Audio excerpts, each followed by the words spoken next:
반갑습니다. 여기 식사도 맛있게 하셨나요? 네. 또 오후 예배 이렇게 식사하시고 나서 오후 예배 드리는 게 정말 쉬운 게 아닙니다. 왜냐하면 설교하는 저도 피곤하거든요. 근데 여러분 말씀도 안 하시고 이렇게 듣고만 계시는 여러분들은 얼마나 힘드시겠어요, 맞죠?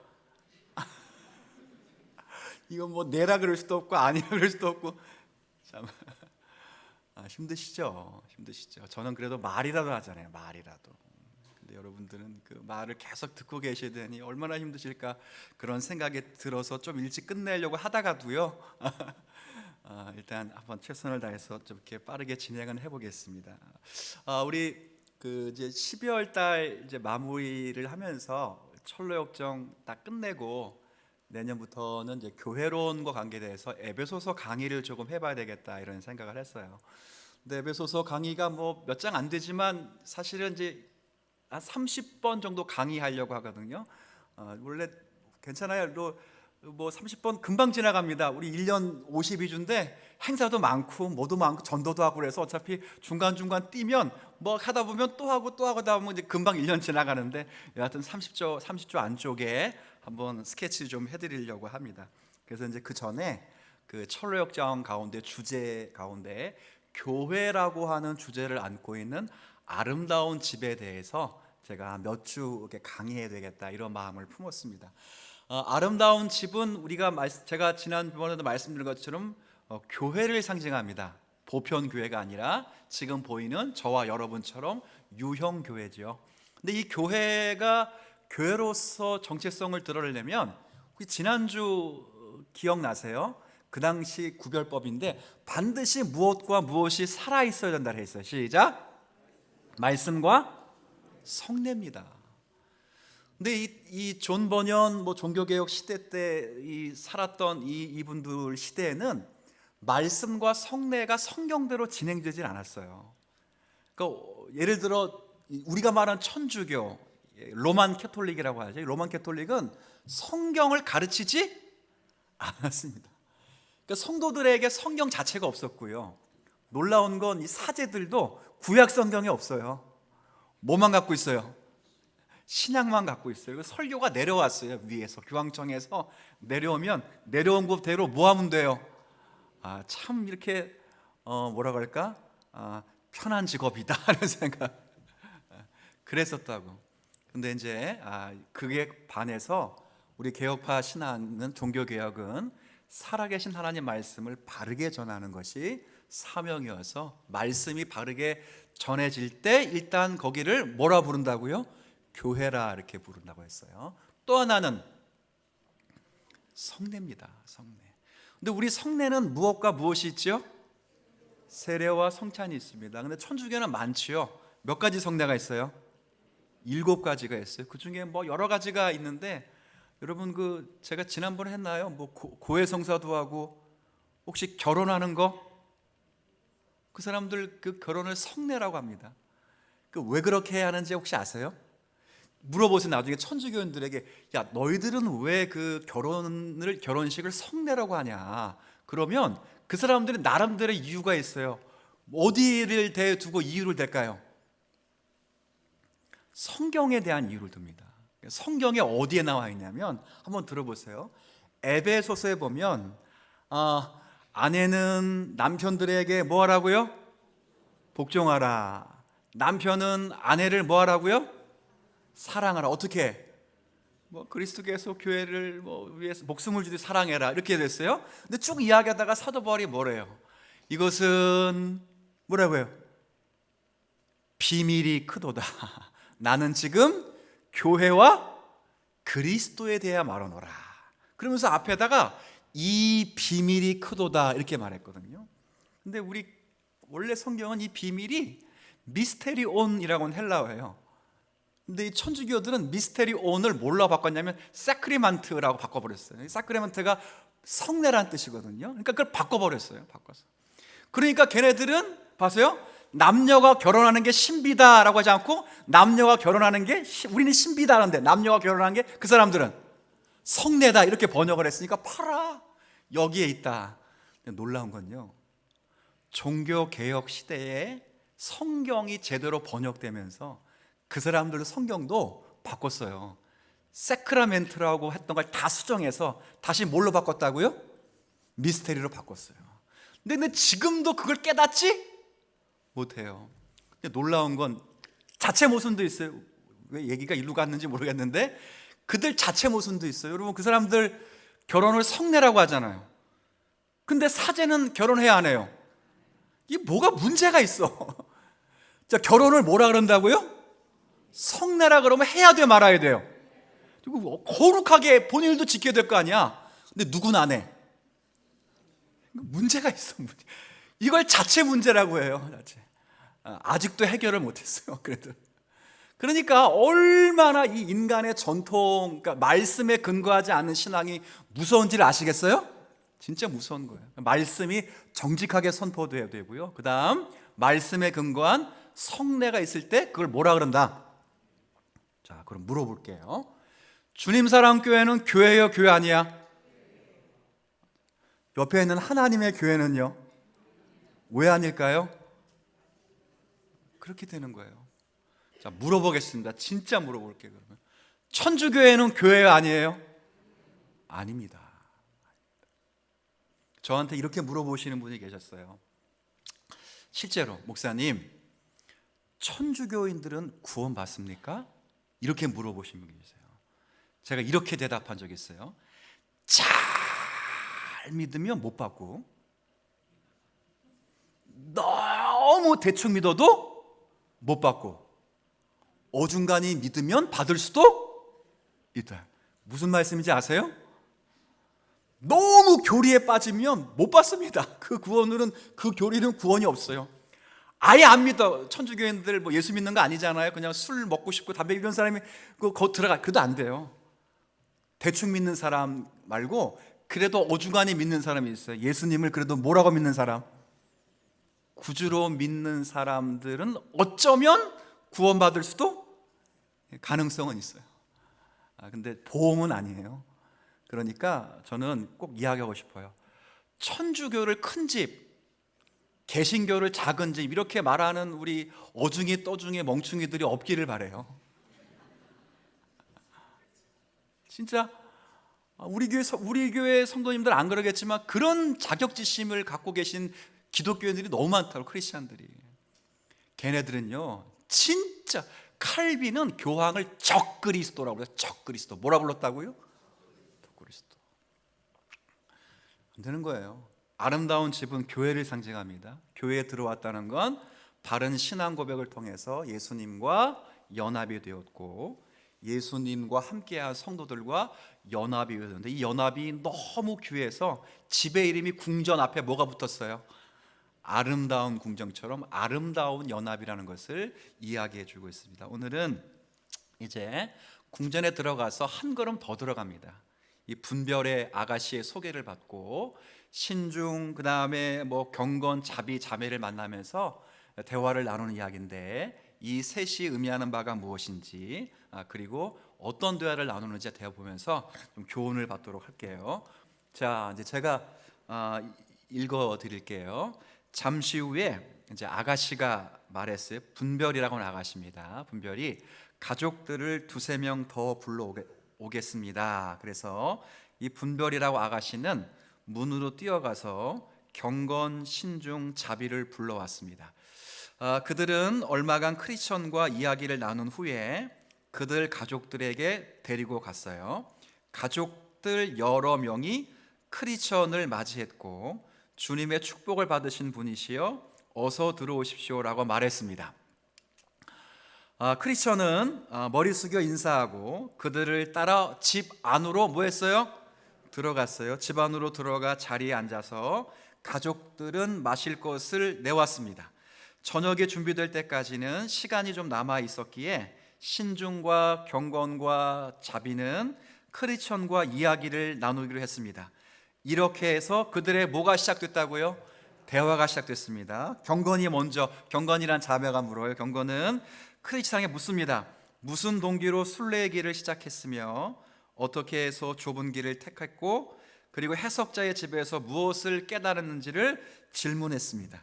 크리스천은 질문에 대답하였고 자신의 십자가 체험과 순례의 길에서 미련쟁이, 게으름쟁이, 그리고 거드름쟁이, 형식주의자, 위선자를 만났던 것을 다 이야기했습니다. 그 다음에 신중에 이야기합니다. 신중은 크리스천이 고향과 순례의 길을 떠나기 전에 좋아했던 것과 친구들에게 대해서 지금 어떻게 생각하는지를 질문했습니다. 한번 같이 읽어볼까요? 시작.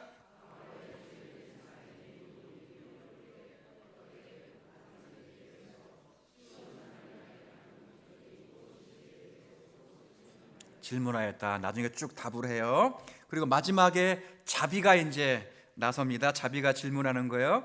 크리스천의 가정에 대해서 질문했습니다. 뭐라고 질문하는지 한번 물어보십시다.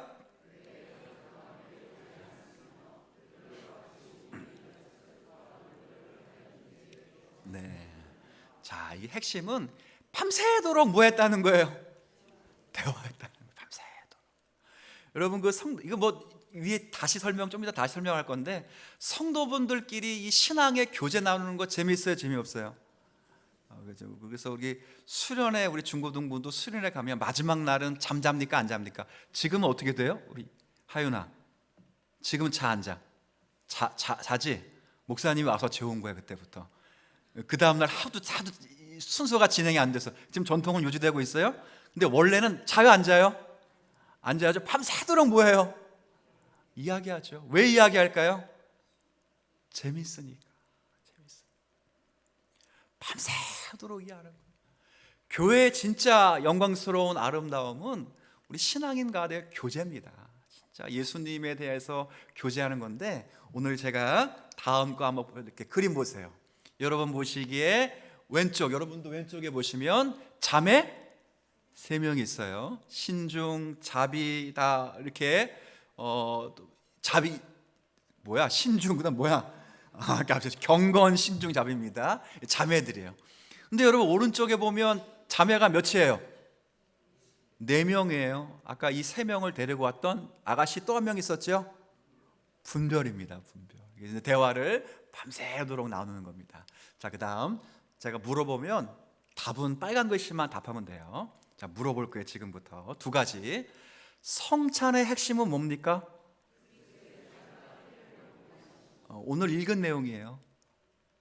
또 질문합니다. 신앙의 교제 핵심은 뭐죠? 네, 어려울 거 없어요. 답은 다 알려주는 거예요. 오늘 읽은 게 성찬에 대한 내용인데, 다시 성찬의 핵심이 뭐라고요? 시작. 자, 그러면 교제의 중심은 여행 가는 거 아니에요. 등산 가는 거 아니고요. 당구 치는 거 아니고요. 탁구 하는 거 아니고요. 교제의 진짜 핵심은 뭐라고요? 그리스도와 교제하는 거예요. 교제. 이게 진짜 핵심이에요. 오늘 말씀에 보면 이런 말씀이 있습니다. 53절에 예수께서 이르시되 내가 진실로 진실로 너희에게 이르노니, 함께 읽어볼까요? 인자의 살을 먹지 아니하고 인자의 피를 마시지 아니하면 너희 속에 생명이 없느니라. 생명이 있으려면 인자의 살과 인자의 피를 먹고 마셔야 됩니다. 그게 생명이에요. 영생이에요. 자, 영생을 여기서 뭐라고 설명하는지 2절만 제가 읽어드릴게요. 56절. 자, 영생을 설명. 영생. 내 살을 먹고 내 피를 마시는 자 함께 했습니다. 내 안에 거하고 나도 그의 안에 거하나니. 자, 묻습니다. 영생이 뭐지요? 내 안에 거하고 나도. 이게 영생입니다. 자, 57절. 살아계신 아버지께서 나를 보내심에 함께 했습니다. 내가.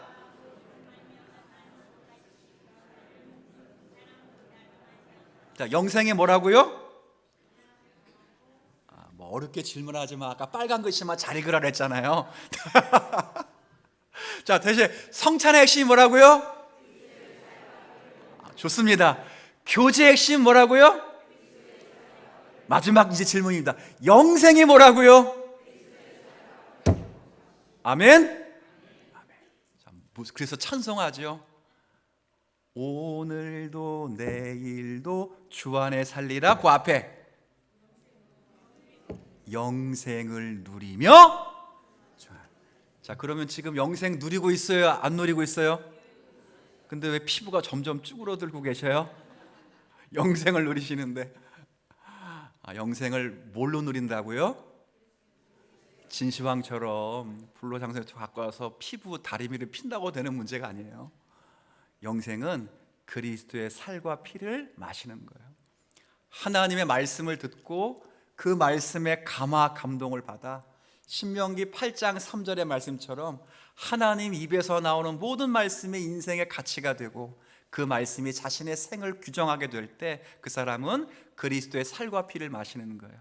잘 깨닫지 못해서 예수님은 성찬을 제정하시면서 떡과 포도주를 통해서 자신의 살과 피라고 말씀하심으로 보이는 말씀, 우리가 듣는 말씀이 아니라 우리가 보이는 말씀으로 성찬을 제정하셔서 사실 개혁파 교회는 매주마다 성찬을 해야 되거든요. 이 성찬을 통해서 예수님의 살과 피를 또 뭐예요?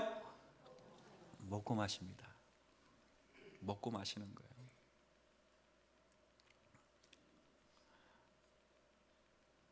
그래서 교회의 가장 중요한 이 주제는 그리스도의 살과 피를 먹고 마시는 것.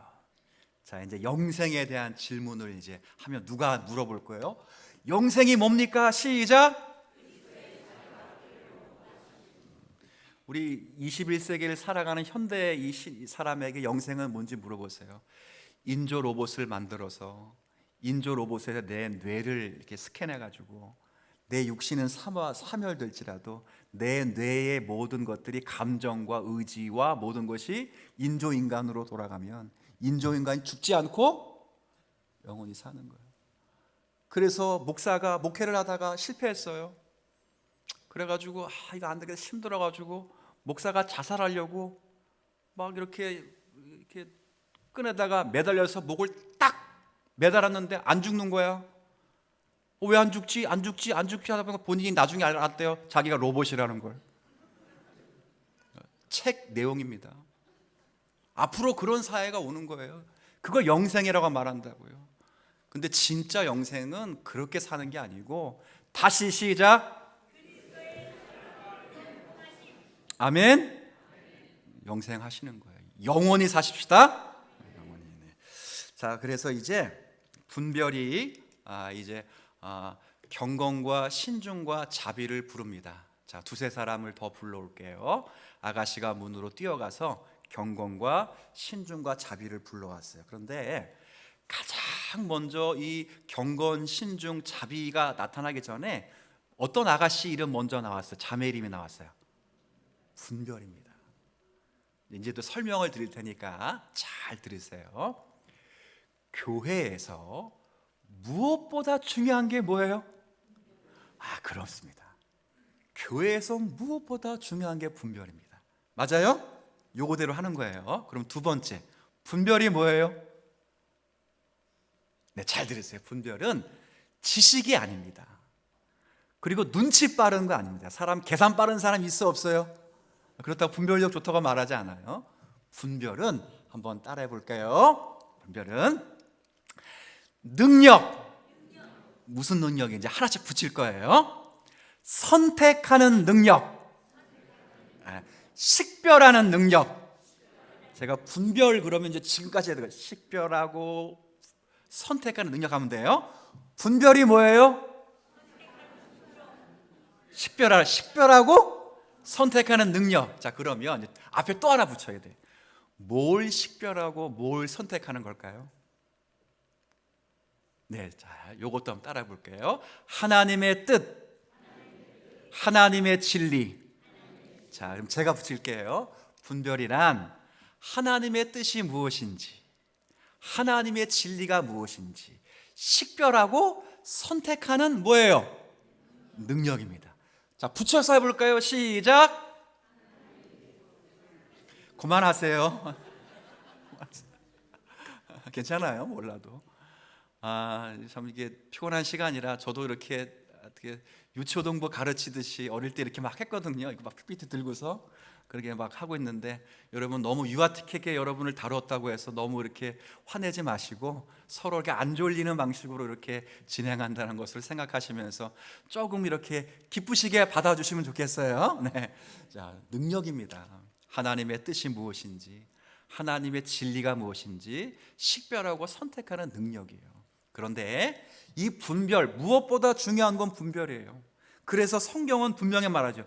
영을 다 믿지 말고 그 영이 하나님께 속해 있는지 뭐하라? 분별하라. 히브리서 말씀도 있죠. 장성한 자들은 지각을 사용함으로 연단을 받아 선악을 뭐하라? 분별하라. 분별이 교회에서 제일 중요해요. 여러분도 제일 중요해요. 그래서 로마서 12장 1, 2절에 너희가 드릴 영적 예배는 이것이니 하나님의 선하시고 기뻐하시고 온전하신 뜻이 무엇인지. 자, 영적 예배가 뭐예요? 두 글자? 분별하라. 매 순간마다 하나님의 뜻이 뭐지? 하나님의 진리가 뭐지? 분별해야 돼요. 그래서 분별이 가장 먼저 나와요. 분별 못하면 안 돼요. 근데 이 분별이 몇 명의 아가씨를 데리고 왔어요? 그럼 이 말은 분별을 하기 위해서는 반드시 필요한 세 가지 덕목이 있어요. 시작. 어떻게 알았어요? 이게 개떡같이 얘기해도 찰떡같이 알아들으시는 여러분이 계셔서 진짜 행복합니다. 어떻게 이렇게 훌륭하신지. 반드시 필요해요. 반드시. 경건이 뭐죠? 경건은 하나님의 말씀 앞에서 살아가고 싶은 몸부림입니다. 경건입니다. 그러면 하나님 말씀 앞에서 살아가려고 하는 몸부림이 없다면 하나님이 기뻐하신 뜻 분별할 수 없지요. 맞아요? 틀려요? 맞아요. 맞아요. 여러분들이 잘 생각해 보세요. 잘. 사무엘서 읽고 있잖아요. 다윗이 사울 왕을 죽일 수 있는 기회가 몇 번 있었어요? 2번 있었어요. 2번. 근데 죽였습니까? 안 죽였습니까? 안 죽였죠. 왜 안 죽였죠? 기름 부어 세우신 여호와의 종을 인간이 죽일 수 없다. 이게 뭐예요? 분별을 했죠. 그 분별이 어디서 나온 겁니까? 경건에서 나왔습니다. 하나님 말씀대로. 사실은요, 이 다윗이 사울왕 목숨 딱 끊으면 그 다음날 바로 왕 되는 거예요. 왕 되는 거예요. 근데 그렇게 하고 싶었을 거예요. 그래서 8년이라고 하는 이 청춘을 다 도망다니면서 보냈는데 빨리 끝내고 왕 되고 싶어요. 사무엘을 통해서 분명히 네가 왕 된다는 이야기 들었거든요. 근데 그렇게 하지 않았어요. 제가 언젠가 설교드렸죠. 만약에 사울왕을 죽여서 왕이 되려고 했다면 빨리 왕이 될 수는 있었죠. 그런데 온 이스라엘의 왕이 되지는 못해요. 왜? 베냐민 지파에서 누가 나왔는데? 그렇죠. 사울왕이 배출한 베냐민들은 절대 다윗을 왕으로 안 모십니다. 그래서 하나님의 뜻을 분별했는데 뭘 가지고? 경건을 가져요. 경건이 없으면요, 잘 들으세요. 경건이 없으면 모든 걸 다 자기 중심으로 해석합니다. 맞죠? 경건이 부족하면 전부 자기 방어적이에요. 그래서 말씀은 알아도 이 경건이 부족하면 다 자기 중심으로 해석을 해버리는 거예요. 그래서 우리가 분별하려면, 우리가 어떻게 하나님의 뜻인지, 무엇이 하나님의 진리인지를 알려면 가장 중요한 건 하나님의 말씀대로 살고 싶어하는 몸부림이 있어야 돼요. 그걸 두 글자로 뭐라 그런다고요? 경건이에요. 어떻게 경건해질 수 있습니까? 시작. 성경에 나와 있잖아요. 말씀과 기도로 거룩해질 수 있어요. 그렇게 될 수 있어요. 그러니 부지런 노력해. 기도 안 하고 이게 안 되는 거예요. 두 번째, 누가 필요해요? 또 뭐가? 신중이 필요해요. 신중해야 돼요. 이게 잘 보세요. 지식이 있다고 해서 다 되는 건 아닙니다. 여러분, 사무엘서를 읽고 있으니까 사무엘 이야기를 계속하면, 우리 사무엘서 4장을 읽으면 유명한 당회가 나옵니다. 장로님들을 다 모아놓고 당회를 하는데, 당회의 결과가 하나님의 뜻이었을까요? 뜻이 아니었을까요? 뜻이 아니었습니다. 그 무슨 당회를 했냐면, 이 사무엘이라고 하는 분이 선지자로 등극하는데 3장에 보니까 사무엘의 입에서 나오는 모든 말씀을 하나님이 하나도 땅에 떨어뜨리지 않게 하셔서 온 이스라엘에게 선지자로 등극시켜 주셨어요. 제사장으로, 선지자로. 그랬더니 이스라엘 백성들이 와, 이제 사무엘 선지자 제사장이 있으니까 그 선지자가 말씀 한마디만 하면 땅에 안 떨어지니까, 이 말을 바꿔 말하면 뭐가 되는 거예요? 이루어지는 거 아니에요? 그러니까 오랫동안 수적인 블레셋과 싸움을 합니다. 이건 블레셋이 먼저 싸운 싸움이 아니라 이스라엘이 먼저 걸어요.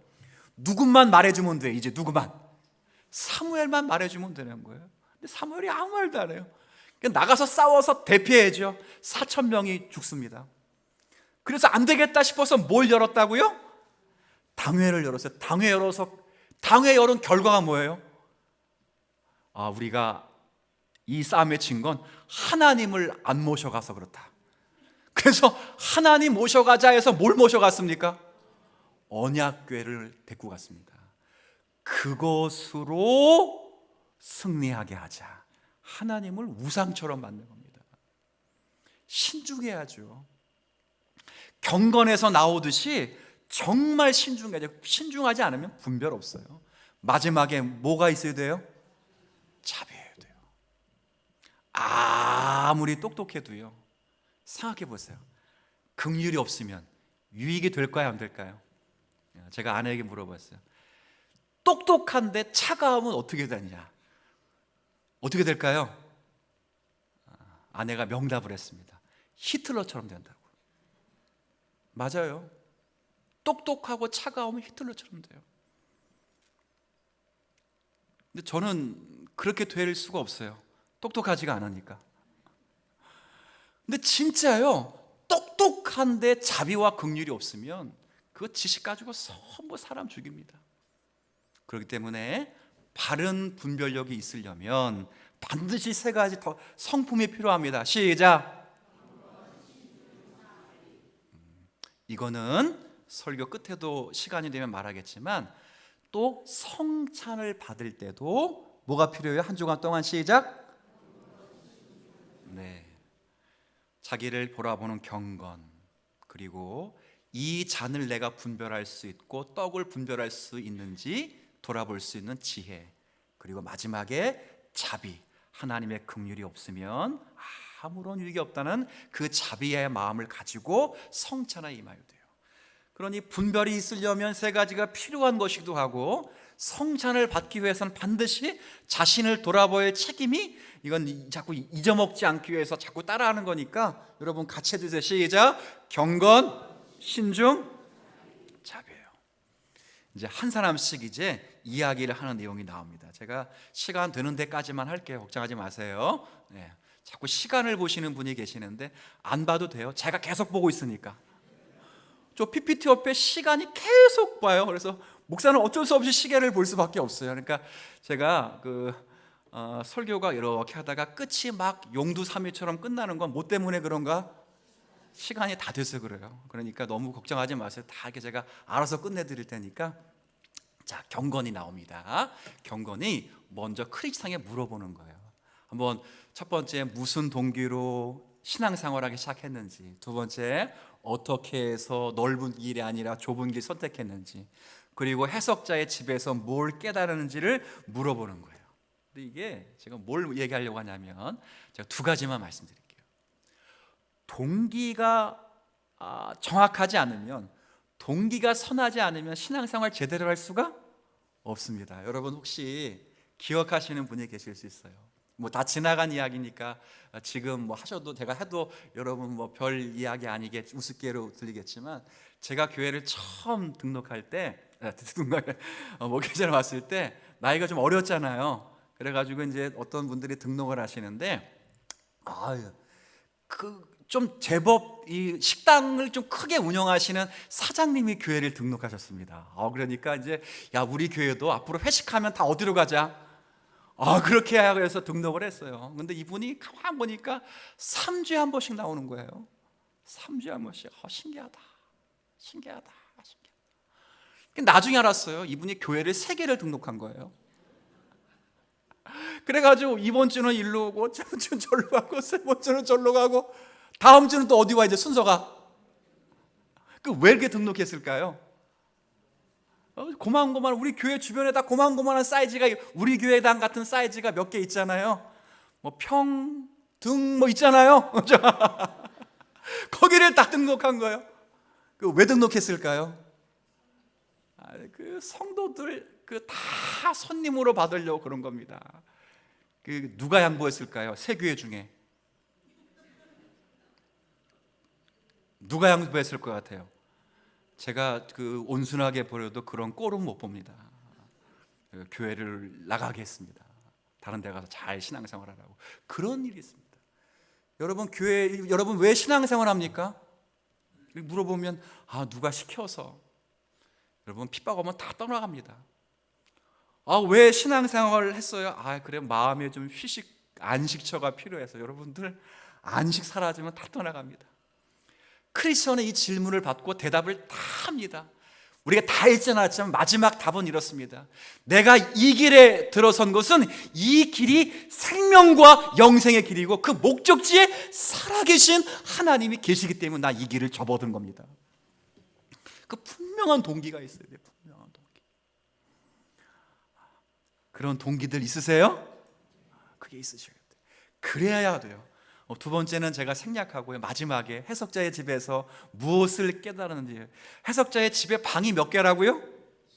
거실 포함해서 7개입니다. 7개 완전수인데 7개의 가르침을 받아요. 이것은 평생 여러분 주님 만나실 때까지 개인적 종말을 통해 주님 만나시든 우주적 종말을 통해 주님 만나시든 7개의 가르침은 매일매일 반복해야 돼요.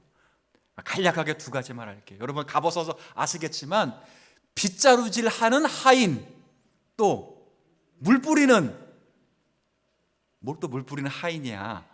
물 뿌리는 소녀잖아요. 소녀. 거기 뭐 아줌마처럼 돼 있던가요? 빗자루질은 하인이 율법을 가리키는 겁니다. 율법으로 우리를 막 그러니까 죄가 막 드러나죠. 소녀는 뭐예요? 복음을 상징하는 겁니다. 복음으로 하니까 다시 그 죄값이 똑같습니다. 이걸 매일 반복해야 됩니다. 여러분 하나님 말씀은 율법이 있고 복음이 따로따로 있는 게 아니에요. 하나님 말씀은 율법적인 면이 있고 뭐가 있어요? 복음적인 면이 있어요. 그래서 반드시 하나님 말씀을 때로는 동전의 앞면처럼 율법적인 면을 받아서 막 먼지를 일으켜야 돼. 먼지를. 난 죄인이로구나 이래가지고 난 정말 더럽고 추악스럽구나, 희망이 없구나 내게. 그 다음 뭐가 와야 돼? 이제 복음이 와야 돼. 이 죄를 위해서 예수님이 다 십자가에 지셨구나, 물과 피를 다 쏟으셨구나, 그분 때문에 내가 오늘도 살아가는구나. 그래서 감사가 되셔야 돼요. 그러니 딱 한 번 깨우치는 진리가 아니라 내일부터 빗자루질을 해야 돼 말아야 돼? 교회당만 하지 마시고 집에서만 하시는 거. 여러분 그래서 목사님이 설교할 때 또 까네 이러면 안 돼요. 뭐 이렇게까지 들으면 얼마나 귀해요. 근데 어떤 분은 이렇게 들어요. 김 집사가 들어야 되는데. 죄송합니다 김 집사님들. 여러분들인 게 아니고 그런 분이 있어요. 지 이야기 하는데 자기 이야기하는데 자꾸 남 비유해요. 그래가지고 막 끝나고 나면 실제 이런 분이 계세요. 혹시 오늘 목사님 설교 듣고 너무 섭섭해하지 마. 너 그래 상처받았어요. 제가 이거 일부러 얘기하는 겁니다. 여러분 교회를 한가위로 업그레이드 시키기 위해서. 무슨 그런 게 다 있어요. 다시 말씀드립니다. 말씀에는 무슨 면이 있고 무슨 면이 있다고요? 율법적인 면이 있고 율법적인 면으로 자꾸 빗자루질 하셔야 돼요. 그래서 여러분 먼지를 일으켜야 돼. 먼지를 계속. 더럽다, 추하다, 희망이 없다, 나는 진짜 아무것도 아니다, 늘 깨달아야 돼요. 그 다음 그리스도의 뭘로 이제? 복음, 보혈로 싹 덮어야 돼요. 오늘 여호와 일에 배웠잖아요. 그리스도의 은혜로 자꾸 덮어줘야 돼요. 그래서 사도 바울이 말하죠. 나는 뭐하고? 율법 때문에 죽고 그리스도와 함께, 바로 그거예요. 율법적인 면 때문에 나는 매일 죽고 복음전 면 때문에 매일 이게 은혜가 있기를 바랍니다. 그걸 계속 리마인드해도 주님 오실 때까지. 자, 다음 괜찮아요. 5분 남았으니까 그 안에 할 때까지 할게요. 신중. 그 다음 파란 글씨만 읽어주세요. 시작.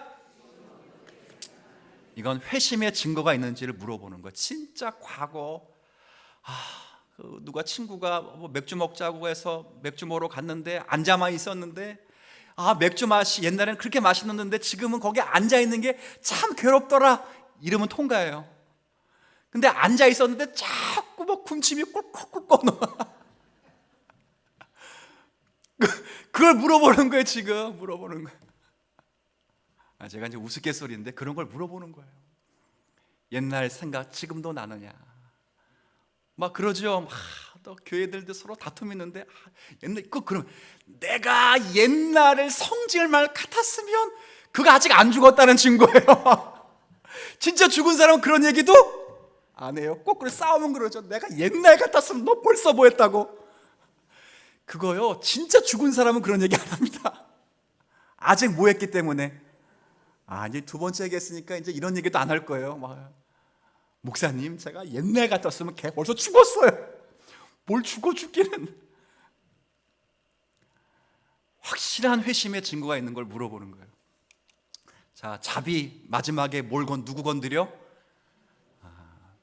크리스찬 일지는 다 쓰진 않았지만 크리스찬이 펑펑 웁니다. 펑펑 울면서 내가 가족들을 그렇게 데려오려고 했는데 너무 완악해서 나 혼자 왔어요. 펑펑 울어요. 여러분, 진짜 분별력을 가지고 예수 믿는 사람들은 매일 가족에 대한 안타까움이 있어야 돼요. 나만 천국 가면 안 되는데. 여러분, 이런 생각하시면 안 됩니다. 얘는 유아 세례 받았기 때문에 언젠간 돌아올 거야. 그런 애들이 지옥 갈 가능성이 굉장히 커요.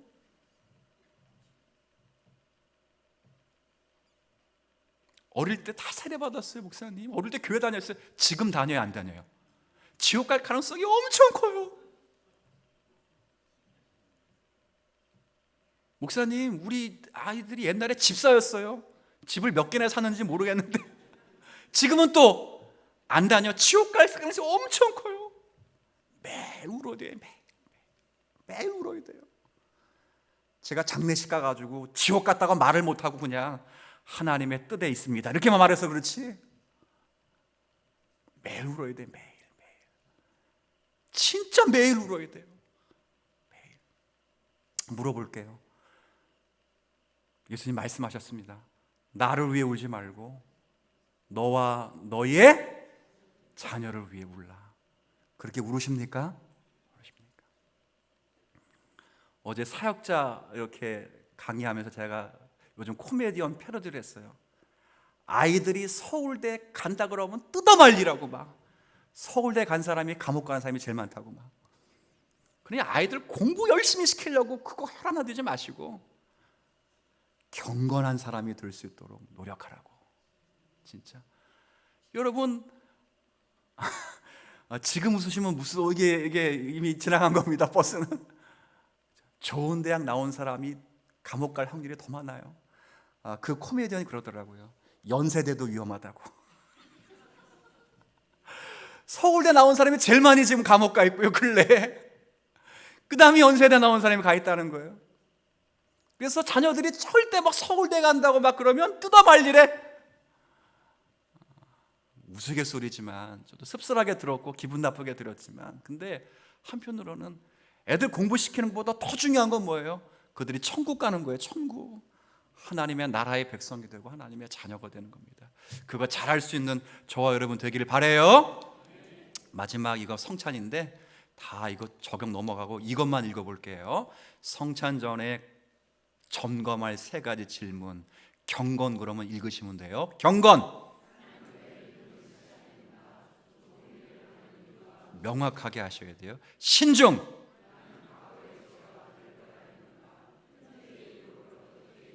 자비. 그래서 청교도인들은 성찬 주간에 대신방을 합니다. 대신방을 해서 집에서 여러분들을 축복하는 게 아니고 목사가 경건, 신중, 자비 역할을 합니다.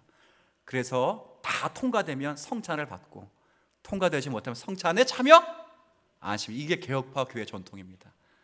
이렇게 하면 아마 아무도 안 남을 수 있는 연약하고 참 믿음이 부족한 21세기를 살아가는 게 정말 안타까운데요.